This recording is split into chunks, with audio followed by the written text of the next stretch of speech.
2025 లేదా 26లో డిగ్రీ లేదా బీటెక్ చదివారా? సాఫ్ట్‌వేర్ జాబ్ కోసం ఎదురు చూస్తున్నారా? అయితే కోడ్ జ్ఞాన్ 100 డేస్ కోర్సులో చేరండి, జాబ్ సాధించండి. నమస్కారం బుచ్చిబాబు గారు. నమస్తే సిరి. సార్, బిజినెస్ చాలా వరకు ఇప్పుడు ప్రతి ఒక్కరు కూడా మెయిన్ ఫోకస్ బిజినెస్ మీదనే పెడుతూ ఉన్నారు. బిజినెస్ బాగానే ఉంటుంది అండ్ డబ్బులు కూడా బాగానే వస్తున్నాయి. అలాంటి వాళ్ళు ఎవరైనా కూడా ఇంకా నేను ఇన్వెస్ట్మెంట్ స్టార్ట్ చేయాలి అని అనుకుంటే ఎప్పుడు స్టార్ట్ చేయొచ్చు అంటారు? ఇన్వెస్ట్మెంట్ స్టార్ట్ చేయటము అనేది నేను వెల్త్ పర్స్పెక్టివ్లో తీసుకుంటా. అంటే నువ్వు అడిగిన క్వశ్చన్ని ఇది wealth management, wealth building, growth అనే కాన్సెప్ట్లో అడ్రస్ చేయడానికి ట్రై చేస్తాను. సాధారణంగా ఎవరైనా బిజినెస్ స్టార్ట్ చేస్తే ఏమవుతుంది, ఫస్ట్ బిజినెస్ పెడతాము, తర్వాత దాన్ని గ్రో చేయటానికి కష్టపడాల్సి వస్తుంది. సో బిజినెస్ పెట్టడము, గ్రో చేయటము, మెచ్యూర్ అవ్వటము, అంటే దాన్ని ఇంకా పెద్దగా గ్రోత్ లేని స్థాయికి అవకాశం లేకుండా గ్రోత్ అయ్యి మెచ్యూర్ అవటం, గ్రోత్ అయ్యి మెచ్యూర్ అయిన తర్వాత నెక్స్ట్ జనరేషన్కి అప్పగించడం, ఆ తర్వాత రిటైర్మెంట్కి వెళ్ళడం అనేది ఒక ఈ 5 ఫేజెస్లో జరుగుతుంటుంది జనరల్గా. అండ్ ఓవరాల్గా ఇది ఒక 30 ఇయర్స్ పడుతుంది, 30 to 35 ఇయర్స్. 25 నుంచి అనుకుంటే 60 ఇయర్స్ రావడానికి ఆ టైం పడుతుందంటే, బిజినెస్ స్టార్ట్ చేసేటప్పుడు ఇన్వెస్ట్ చేయడానికి ఎలాగో పెద్ద డబ్బులు ఉండవు, కానీ గ్రో అయ్యేటప్పుడు కొంచెం ఉంటాయి. గ్రో అయ్యేటప్పుడు మాత్రం బిజినెస్కి డబ్బులు అవసరం అవుతుంటాయి, మనం కూడా కొంచెం ఫ్యామిలీ పరంగా, పిల్లల పరంగా వాళ్ళకి ఏదో ఒకటి ఏర్పరచాలి, ఇక్కడి నుంచి స్టార్ట్ చేయాలి అని ఒకంటే బరువులు బాధ్యతలు అనేవి నిజరూపం దాల్చడం మొదలవుతుంటుంది. అలాంటి టైంలోనే మనము కొంచెం వీలైనంత వరకు ఇన్వెస్ట్మెంట్ చేయడం స్టార్ట్ చేస్తే అదొక హ్యాబిట్ అవుతుంది.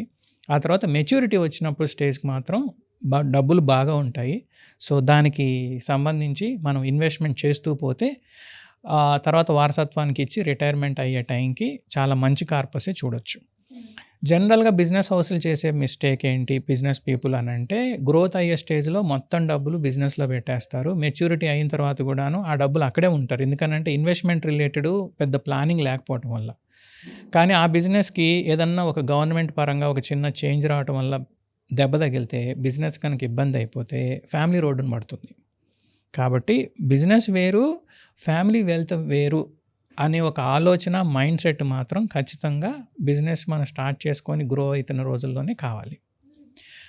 అప్పుడు ఫస్ట్లో తక్కువ ఉంటాయి కాబట్టి రిస్క్ ఫ్రీ స్కీమ్కి వెళ్ళేసి పిల్లల కోసం కొంచెం సుకన్య సమృద్ధి అనో, నెక్స్ట్ ఇంట్లో పేరెంట్స్ ఉంటే సీనియర్ సిటిజన్స్ అనేసో, రెండోది వీళ్ళకి ఎన్పిఎస్, పీపీఎఫ్ ఇలాంటివన్నీ సెట్ చేసుకుంటా ఉంటే అవన్నీ రిస్క్ ఫ్రీలో ఉంటుంది. అంతో ఎంతో ఇన్వెస్ట్మెంట్ కల్చర్ అనేది అలవాటు అవుతుంటుంది.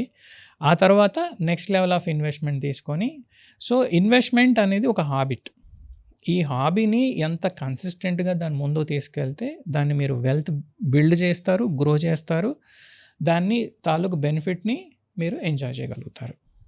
అది ఇన్వెస్ట్మెంట్ ఫిలాసఫీ అనమాట. మీరు అన్నట్టుగానే ఆ స్టేజ్ వరకు వెళ్ళి రిస్క్ తీసుకోవాలి అనుకోవట్లేదు. ఇప్పుడు నేను స్టార్ట్ చేయాలి అని అనుకుంటే ఎంత డబ్బులతో నేను ఇన్వెస్ట్ చేయాలి, ఎక్కడ ఇన్వెస్ట్ చేయాలి, ఎక్కడ ఇన్వెస్ట్ చేస్తే ప్రాఫిట్స్ వస్తాయి? ఫ్యామిలీ వెల్త్ బిల్డింగ్ అనేది ఒక కంటిన్యూయింగ్ ప్రాసెస్. సో ఎంత చేయాలి అంటే ఎంత చేయాలనే దానికి లిమిటేషన్ లేదు, కానీ ఎంతవరకు చేయగలను అనేది ఎవరికి వాళ్ళకి క్వశ్చన్ చేసుకుంటే అనవసరమైనటువంటి ఖర్చులన్నీ తగ్గించగలుగుతాం. అంటే మన గోల్ పోస్ట్ అనేది ఎంజాయ్ చేయటం అనే దాని నుంచి కొంచెం పక్కకు వచ్చి సేవ్ చేయటం. So saving is equal to earning. మీరు ఎర్న్ చేయాలి, ఓ 30% ట్యాక్స్ కట్టాలి, మిగిలింది ఖర్చు పెట్టాలి, లేదు ఇన్వెస్ట్ చేయాలి, రైట్?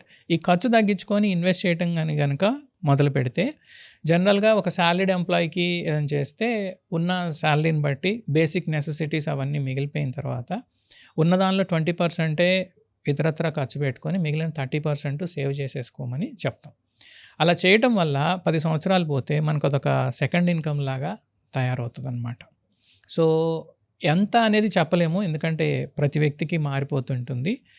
ఎట్ ద ఎర్లియస్ట్ అని, రెండోది కనీసం ఒక 30% of your earnings try to see it in the savings. ఇప్పుడు మనం పెట్టుబడి పెట్టాలి, ఎక్కడ పెట్టుబడి పెట్టాలి? మీ అదర్ దాన్ బిజినెస్ రిలేటెడ్ మీకు ఐడియా వచ్చేసింది. సో మిగతాది వెల్త్ బిల్డింగ్ ప్లాన్లో భాగంగా ఫ్యామిలీ వెల్త్ బిల్డింగ్ అక్కడ మీకు ఫస్ట్ ఏం కనిపిస్తుంది, risk free assets. First bank వెళ్తే ఎఫ్డీలు అంటారు, లేదు ఆర్డీలు అంటారు, ఇన్సూరెన్స్ పాలసీస్ అంటారు. అట్లాగే నేను ఫస్ట్ స్టార్ట్ చేసినప్పుడు సీనియర్ సిటిజన్ సేవింగ్స్ స్కీమ్ లాగా మీకు ఇంట్లో పెద్దలు ఎవరైనా ఉంటే, అలాగే పిల్లలు Sukanya Samriddhi, NPS, PPF first ఆ బాస్కెట్స్ ఫిల్ చేసేయాలి. దానివల్ల ఏంటంటే మనకు ఆ హాబీ అనేది అలవాటైపోతుంది. ఆ తర్వాత తీసుకోవాల్సినవి mutual funds, real estate, gold, bullion and shares. ఈ 4 అనేది ప్రజెంట్లీ మన ముందున్న ఆపర్చునిటీస్.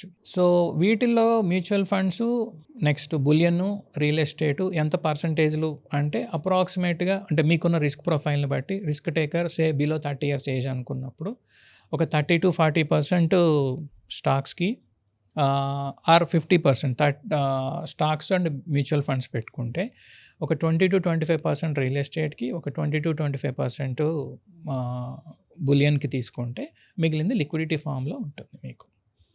మీరు జనరల్గా ఒక 3 to 6 months క్యాపిటల్ పక్కన పెట్టేసి, క్యాపిటల్ అంటే ఫ్యామిలీ ఎక్స్పెన్సెస్ పక్కన పెట్టేసి మిగిలిందంతా ఏదో ఒక ఫామ్లో మీరు ఇన్వెస్ట్మెంట్ చేయడం అనేది ఫ్యామిలీ వెల్త్ బిల్డింగ్కి చాలా మంచిగా పనికొస్తుంది. సార్ మీరు అన్నట్టుగానే ఇప్పుడు ఎవరైనా కూడా ఎర్లియర్ స్టేజ్లో కనుక రియలైజ్ అయితే ఈ బేసిక్ మీరు చెప్పిన ఇన్వెస్ట్మెంట్ మోడల్స్లో ఇన్వెస్ట్ చేయొచ్చు. ఇంకా నేను ప్రీమియంగా వెళ్ళాలి, ఇంకా హైలో నాకు రిటర్న్స్ రావాలి అనుకునే వాళ్ళకి కూడా ఆల్టర్నేట్ ఫండ్స్ ఏమైనా ఉంటాయా ఇన్వెస్ట్మెంట్ మోడల్స్?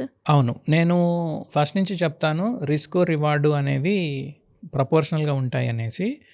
మీ వెల్త్ కార్పస్ పెరుగుతుంది అని అంటే రిస్క్ కూడాను ఎబిలిటీస్, రిస్క్ టేకింగ్ ఎబిలిటీస్ పెరుగుతుంటాయి కాబట్టి దాని ప్రకారమే మనకి స్కీమ్స్ కూడా ఉంటాయి. సో ఫస్ట్ మీరు కంప్లీట్లీ రిస్క్ ఫ్రీ అసెట్స్, తర్వాత రిస్క్ బేరింగ్ అసెట్స్. బులియన్లో కూడా రిస్క్ ఉంటుంది, రియల్ ఎస్టేట్లో ఉంటుంది, వీటిలో రిస్క్ ఉంటుంది. కాకపోతే ఎంత ఉంటుంది, తక్కువ ఎక్కువ అనేది పక్కన పెడితే నెక్స్ట్ లెవెల్లో మీరు అన్నట్టు హయ్యర్ వాల్యూ. ఫర్ ఎగ్జాంపుల్ మీరు స్టార్ట్ చేసినప్పుడు ఒక 10 లక్షలు, 20 లక్షలు, 30 లక్షలు, 1 కోటి అయిపోయారనుకోండి. ఆ తర్వాత ఇంకా ఉందనుకోండి, మీరు 10 లక్షల రూపాయలు పెట్టి ఒక ఎస్ఐఎఫ్ సిస్టమాటిక్ ఇన్వెస్ట్మెంట్ ఫండ్స్ అని కొత్తది వచ్చింది, దానిలో ట్రై చేయొచ్చు. దానిలో రిస్క్ ఎక్కువే, రిటర్న్ ఎక్కువే. కాకపోతే రిస్క్ బేరింగ్ కెపాసిటీ ఉంటుంది, బికాజ్ మీకు ఆల్రెడీ కార్పస్ ఉంది కాబట్టి. అట్లాగే ఏఎఫ్కి వెళ్ళొచ్చు, ఆల్టర్నేట్ ఇన్వెస్ట్మెంట్ ఫండ్స్. దానిలో మినిమం 1 crore ఉంటుంది టికెట్ సైజు. కాకపోతే అక్కడ పెట్టే investment profile different. For example ఇప్పుడు ఎవరైనా కమర్షియల్ రియల్ ఎస్టేట్లో ఎంటర్ అవ్వదలుచుకుంటే, ₹1 కోటి పెట్టడం అనేది కనుక కష్టం, నాకు ₹1 కోటి అసలు ఏమీ రావట్లేదు ఈ మధ్యకాలంలో అనుకుంటే, వాళ్ళు రియల్ ఎస్టేట్ ఇన్వెస్ట్మెంట్ ట్రస్ట్లోకి వెళ్ళొచ్చు, రీట్స్ అంటాం. సో దానిలో కూడాను మన కమర్షియల్ రియల్ ఎస్టేట్ బెనిఫిట్స్ అక్కడ వస్తాయి. కాకపోతే మనం సెలెక్ట్ చేసుకునేది ఏ స్కీము, ఏ ప్రమోటరు, ఎక్కడ అసెట్ ఎక్కడుంది అనేది కూడాను మనం ఖచ్చితంగా చూసుకోవాల్సి ఉంటుంది. సో 10 లక్షల రూపాయలు ఉంటే మీరు ఎస్ఐఎఫ్లో పెట్టచ్చు. 30 లక్షలు ఉంటే కొన్ని అదర్ ఇన్స్ట్రుమెంట్స్ వచ్చాయి, పాస్ త్రూ అసెట్స్ అనేసి, వాటిల్లో పెట్టచ్చు. 50 lakhs కార్పస్ ఒకరికే పెడతాము అని అంటే పోర్ట్ఫోలియో మేనేజ్మెంట్, పిఎంఎస్ అంటాం, పిఎంఎస్లో పెట్టుకోవచ్చు. ₹1 కోటి పెడతారు అని అనుకునే వాళ్ళు ఏఎఫ్కి వెళ్ళచ్చు. ఇది దాటిన తర్వాత రేపు పిల్లల అబ్రాడ్ అకాడమిక్స్కి ఇప్పటి నుంచి నేను సేవ్ చేయాలని అనుకున్నప్పుడు మీరు గిఫ్ట్ సిటీలో ఒక అకౌంట్ ఓపెన్ చేసి అక్కడ కొంత ఫండ్స్ ట్రాన్స్ఫర్ చేస్తే మీరు ఆ మనీ రేపు ఫ్యూచర్లో డాలర్ ఫామ్లోనే వాడుకునే ఫ్లెక్సిబిలిటీ ఉంటుంది. సో ప్రొఫైల్ ఎక్కడ స్టార్ట్ అవుతుంది? సో ఇప్పుడు ఎలా అయిపోయిందని అంటే మ్యూచువల్ ఫండ్స్ కనుక మినిమం ఇన్వెస్ట్మెంట్స్ ₹500. ₹500 మీరు మ్యూచువల్ ఫండ్ ఇన్వెస్ట్మెంట్ స్టార్ట్ చేయొచ్చు. అక్కడి నుంచి మీరు మీకున్న కార్పస్ని బట్టి ఎలా కావాలంటే అలా, అంటే మీకు ఎన్ని రకాల ఇన్స్ట్రుమెంట్స్ మార్కెట్స్లో అవైలబుల్ అవుతుంటాయి. అంటే ఇండియాలో కూడాను ఫైనాన్షియల్ మార్కెట్స్ బాగా మెచ్యూర్ అవుతున్నాయి. ఆ ప్రాసెస్లో ఇన్ని రకాల ఇన్వెస్ట్మెంట్స్ వచ్చాయి. సో నేను అన్నట్టు bonds, real estates, bullion, mutual funds కాకుండా అదే స్ట్రక్చర్ని పోలినటువంటి ఈ ఇన్వెస్ట్మెంట్స్ కూడా ఉంటాయి. కాకపోతే these are for high risk taking people and quantum కూడాను ఎక్కువే. ఏదేమైనా ఇన్వెస్ట్మెంట్ అనేది చేయాలి, చిన్నదా పెద్దదా, financial investments to safeguard the family అనేది బాటమ్ లైన్గా ఉండాలి. Great sir, thank you so much. Thank you.